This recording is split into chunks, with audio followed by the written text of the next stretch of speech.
Have you heard from Big 12 or SEC officials after Saturday's game? No. I'm going to call the director of the SEC. It's not his fault. It's Steve Shaw's fault. He runs the officials. So he's in charge of all this. He needs to get everybody in one room and say, this is the rules. This is how we're calling it.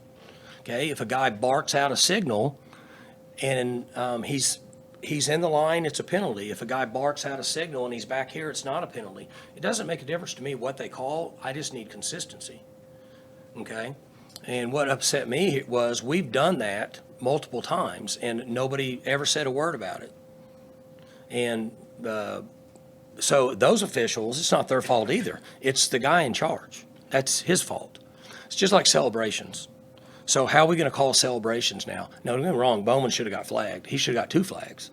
Okay, but the point being is what's a celebration in your mind might not be in mine. It's judgmental.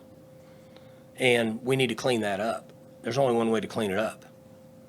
No celebrations. Because how do we know? I see it differently than you do. But that was an issue. We had the cut block on the touchdown. We threw a touchdown to Brennan, right? Yeah. And they called it cut block based on the tackle box.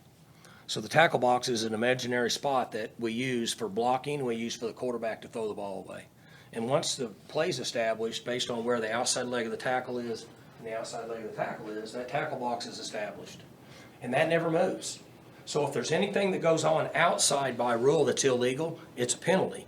If there's anything that stays inside, it's not a penalty based on cut blocks, chop blocks, quarterback, all those things. We're getting inconsistencies on that. We shouldn't be.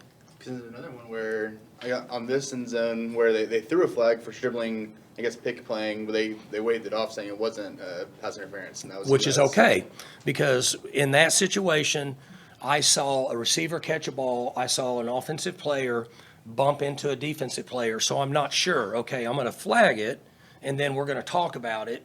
Was it behind the line, if it's legal? And I'm going to talk to him, and we're going to make a decision and then pick it up. I'm good with that. I actually think that's good officiating, especially if they pick it up for us and it's our favor. Okay? But here's the issue I have. I don't have a problem with the SEC officials. I don't have a problem with the Big 12 officials. I got a problem with Steve Shaw, who's in charge.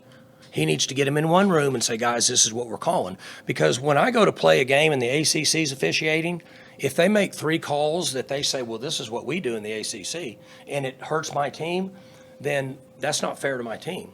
I need to know what the rules are. I'll play by the rules. I just need to know what they are. As long as I know what the speed limit is, and if I get a ticket and I drove over it, that's my choice. But if I didn't know what the speed limit is, maybe it's not my fault.